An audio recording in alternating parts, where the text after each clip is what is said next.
DC? Yes, just outside.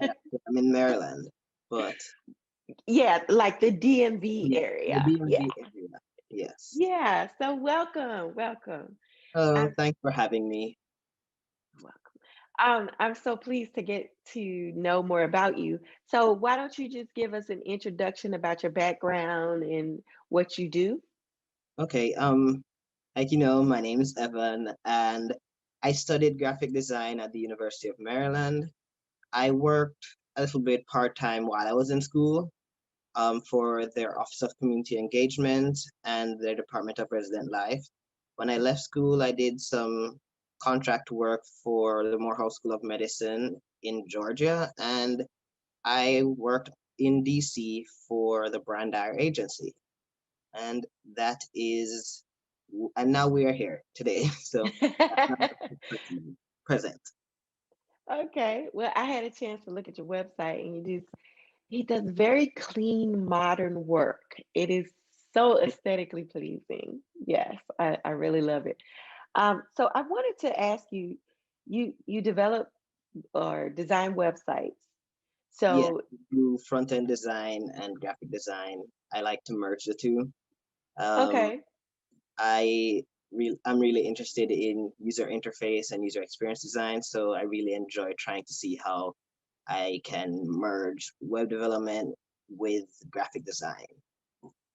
Yeah, and that's a nice mix. Once you merge those two, you have yourself a nice steady stream of income. That's So always I good. wanted to ask you, what's the key to producing a great website today? Oh, that's a really interesting question. Personally, I think one of the best things you can do when producing a good website, I think all good design starts with a little bit of research. Mm, So I would personally say look at websites that you like, even websites that you don't actually, and see what do you like or what don't you like about them, and then try and recreate that experience. Not exactly like um like each line of code exactly, but see how you can recreate that same experience. Because what makes graphic design so powerful is that you're giving people an experience. So mhm. try and recreate that experience with the people who are going to see your site. So, and even if that just means testing it with a friend or just seeing how it looks by yourself or with a family member, just recreating that experience for someone, that really helps make a website beautiful. And I also think a good thing to do is look at the trends for either the year or the next year. So looking at what people like to see, what people like to make, that also helps give you a jumping off point for creating your website. I think that really helps. What would you say the shelf life is for a website design these days? Because let me explain what I mean by shelf life. Once you go through the exhaustive process of designing or redesigning a website and you make that investment in that work, how long would a good website last you? I think I think that really does depend on the trends because trends can come and go, but I think the core of the website, I think it can last for a long time, but the surface level trends, those may come and go, but sometimes you'll find that they last a lot longer than you think.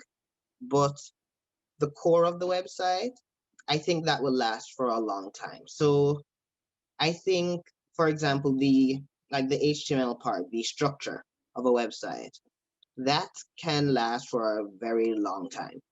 The the aesthetics of a website, that can change, but when a website is done properly, I Mhm. think it's a lot easier to change the little bits of aesthetics that you might need to change throughout the lifetime of the website.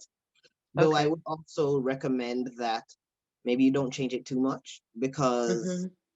I feel like the people who come to your site, they come to your site for a reason, Hmm. and they come to your site because it's either easy to use or it gives them what they want. So swapping out too many things may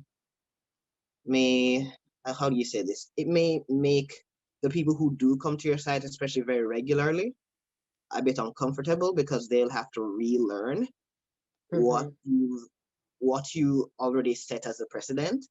So it really does depend.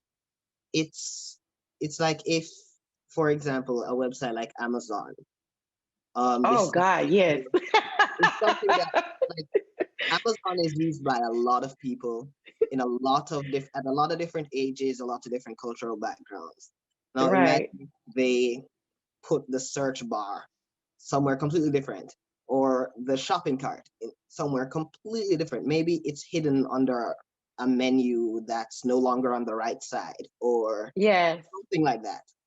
Or if they put the section where they show their new products on a completely different page, no longer on the home page. It's Mhm. it's a balancing act. So changing things like, say, colors might be beneficial because it may give your website a different feel that people are looking for, but completely changing the structure may not be the best thing to do. So Yeah, it I the agree. type of a website really does depend.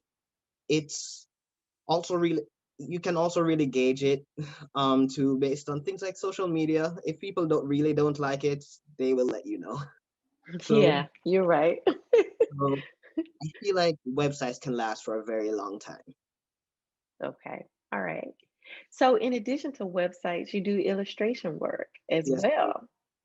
So is it safe to say that Illustrator is your favorite Adobe product? yes, I love it. I love it so much. It's ironic because I didn't start out being very good at Illustrator. I was actually Okay. really, really bad at it for a little bit.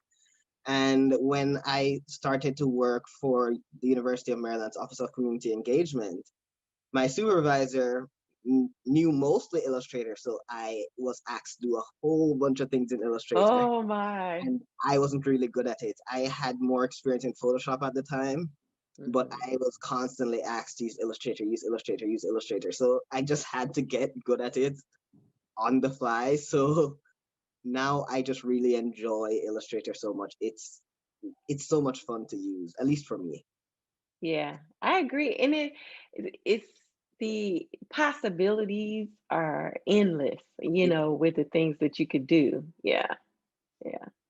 I Cool. actually recently did something. It was sort of just for fun. A friend of mine who I met on Zoom, he rarely ever turns on his camera.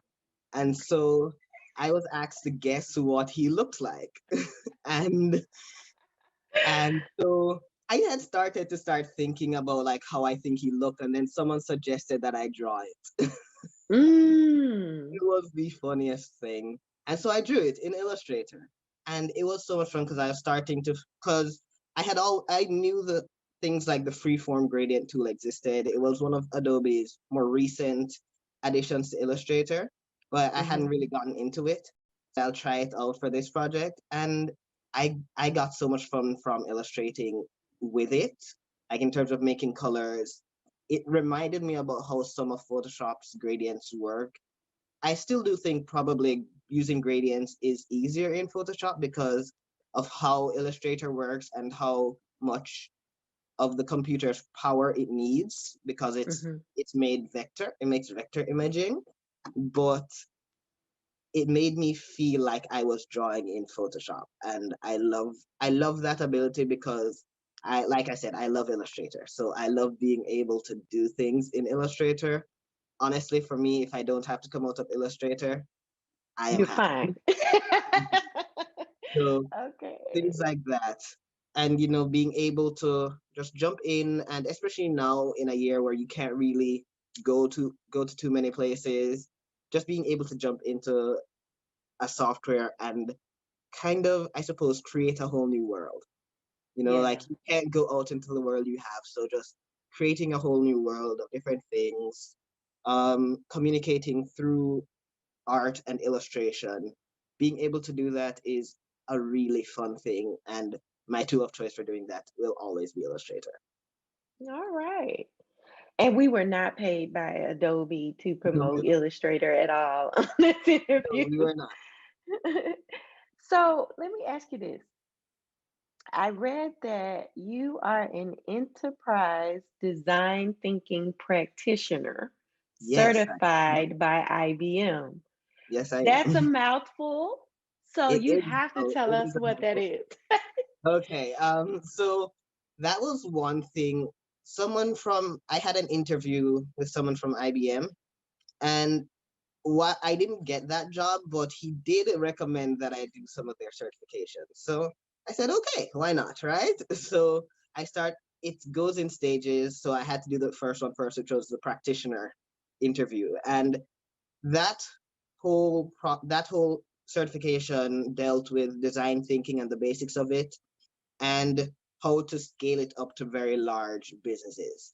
So Okay. it basically taught about doing things like the loop, which is sort of like defining the problem and giving the ideas for it, then making quick prototypes, and then testing those prototypes and going back and forth through that infinity loop. Because Hmm. one of the biggest things in product design is that the product's never really done. So Yeah, yeah. and it mentioned that it doesn't really you don't have to start at the beginning of the loop. Theoretically, the sketching phase, you can start at any part in the loop as long as you complete the loop and keep going back Okay, and forth. okay. That's one of the at least that was one of the biggest takeaways for me. It mentioned the importance of a design team as well, and not just a design team of people from the same background, people from Hmm, different cultures, people from different languages, people from different just design experiences, or honestly, not even just design experiences, developer experience, copywriter experience, content managers. The list goes on and on and on. As many people from as many different backgrounds as you can get. That's what makes a really good design team, or a really just a good team in general. yeah, So that I would was one agree. of the things that I also remember from that certification, and I thought it was really fun to do. It was something that you got to see videos about people who were professionals in the UI UX product design experience, eh, Hmm. uh, not experience, field. That is what I meant. But um, it wa- but like I said, those two things especially really stuck with me. Okay. All Yeah, right. so Well, that was the goal though, to teach you how to take design thinking, which can be a little cumbersome to make really, really large, especially when your company is really, really large, but teaching you how to scale it up. So dealing with people from different areas in a company versus different time zones, especially now where really the distance doesn't really matter anymore because hmm, hmm, technology. Yeah, so hmm. thinking of how the design thinking process can work at a really, really large scale. That was the goal of the certification. So do you have a goal to get an additional certification? Have you looked I do. over? I do. Okay, The certification that I did is the first part of either five or six. I don't remember the number. okay. Um, However, the second one is a bit of a problem because it requires at least two people, and I Mm. can't really do that because we're all stuck at home and we all have our different schedules and things to do. So I'm trying to get some of my friends to just help me out with it every once in a while. But so that's gonna be a But little there may fun. be somebody in the graphic designers hub who you could partner That's with to true. do That it. is true. That is very true. Yeah. But So like, so here's an the first one opportunity, was, guys. yes, if you guys would really love to do it with me, I would be really, really happy. But Yeah. yes, the idea is the first one was more something you could do on your own. The second one requires more of an actual team to work Okay. through, and also requires a project to be done. Like you're working on a specific project, so it's it's a slower process for me when I don't have anyone else to do it with. So yeah, Right. So we're gonna get somebody in the graphic designers yes, hub. We're gonna get more that'd than be one somebody. It's yeah, it's gonna be several people to reach out to that would Evan. be absolutely amazing. Yes. And send him a message. so we can get this ball rolling. Now, I want to ask you this because you worked on mobile app design as well as web design. So, Mhm. what would you describe to be the difference in the demands for web versus mobile app design? So the mobile app design projects I've done, they were just self-made projects, and I was just trying to build on them and trying to work through them. I feel like the differences in demands are a few things. So you're working for a different screen size in terms of designing for it. So you really have to think about the standards that will need to change. I remember one time I got someone who I had met on Instagram. Michael Shea is his name, and he was really kind enough to review my portfolio for me. And he sent me to a website that had different standards for designing for either for Apple, I believe this one was, but for design for Apple apps, and there are places that help you design for Android as well. Google has their own set of standards, and Apple has their own set. And so the different sizes you can use, the different types of fonts you can use on on mobile versus on the web are different because on your phone it needs to be kept really simple. It needs to be easy to digest because the screen size is so much smaller than something like an iMac, for example. iMacs are Hmm. super huge. And also when you think of smart TVs, it gets even bigger. Hmm. Hmm. So we need to consider the sizes, I think.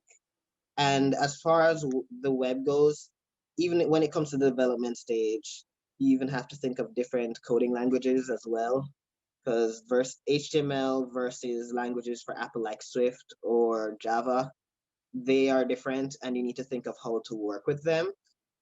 It's one of the reasons I like learning the code as well, because even if you're not the developer for the project, learning, I suppose, the language of the developers makes your designs, your design process, I think, easier or more efficient because you'll know how to what your designs need to look like and what your designs need to do in order to make sure that you're not doing too many iterations so that the progress takes too long, but Right. also that you're designing in a way that is efficient for your developers, that your team works cohesively as much as possible.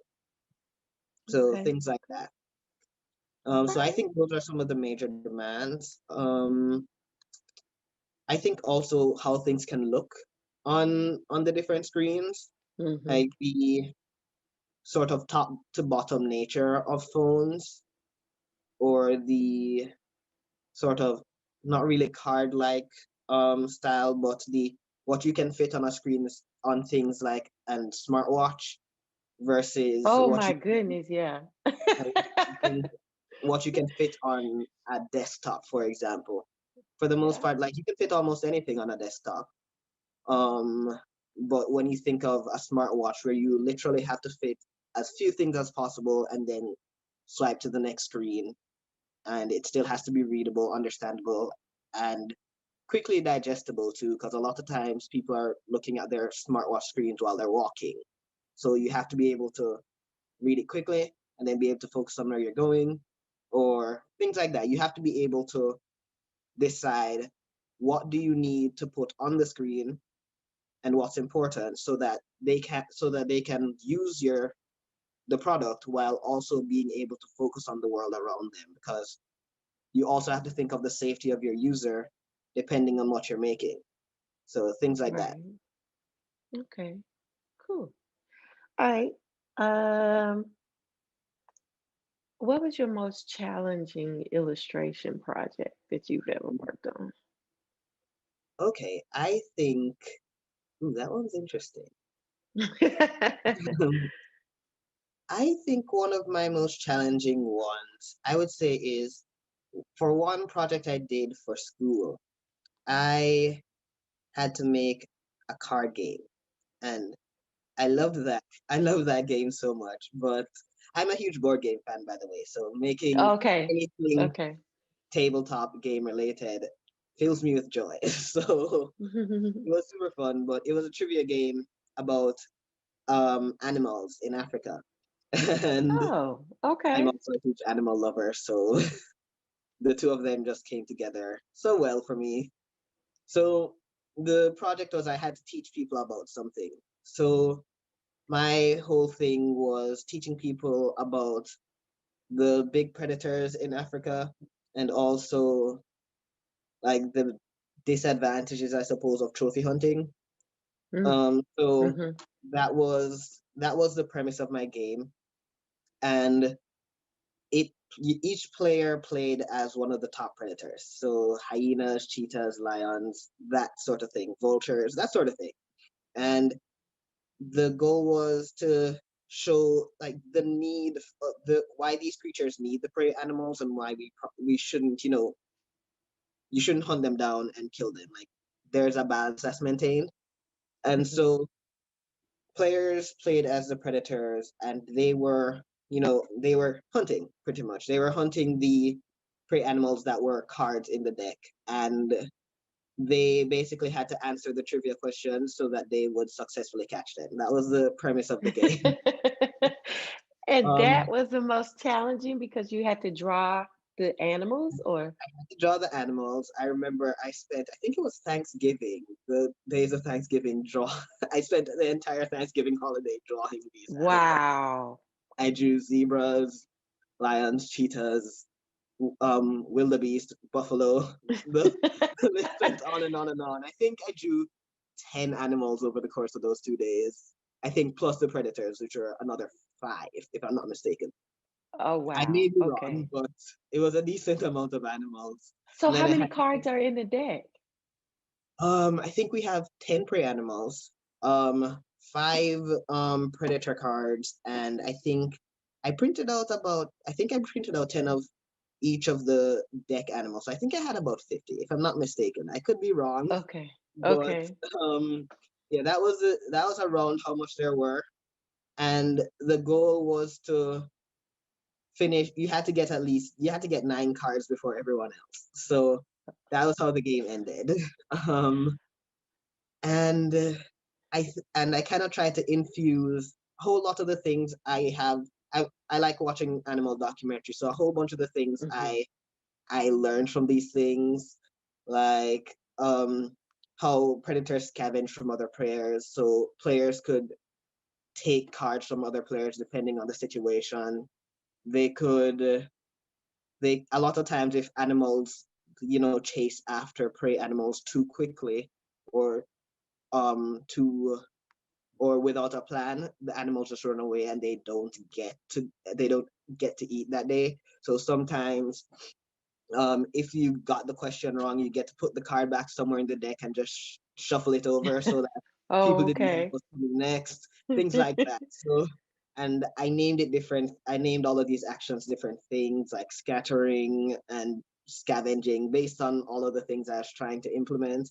That was, I think, the hardest one because I didn't only have to draw the animals, I also had to think of gamification rules and all of the things Right. I learned in class. So I had to make Yeah, sure I those are tapped out. important. Just in I'm you sorry. explaining it, I'm I tapped out. I'm That is sorry. definitely it. I tend to ramble so much when I'm talking about animals and games because I love it so much. And I should probably stop. I am so sorry. But No, it's okay, but it's like you fully explained to us why that was your most challenging project, yeah, and we agree.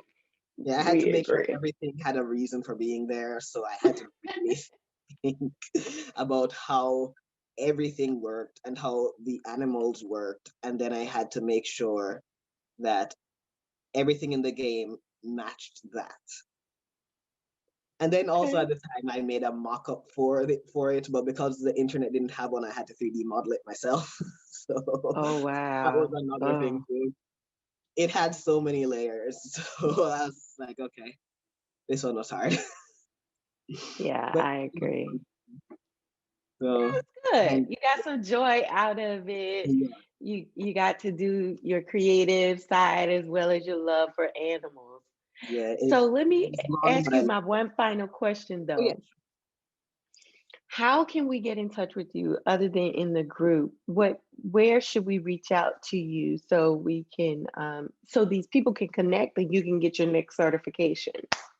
That'd be great. I am on both Instagram and Twitter, and oh, and also on Dribble. You'd have a Okay. better chance of getting me on Instagram though. That is where I do Okay. All right. my art things.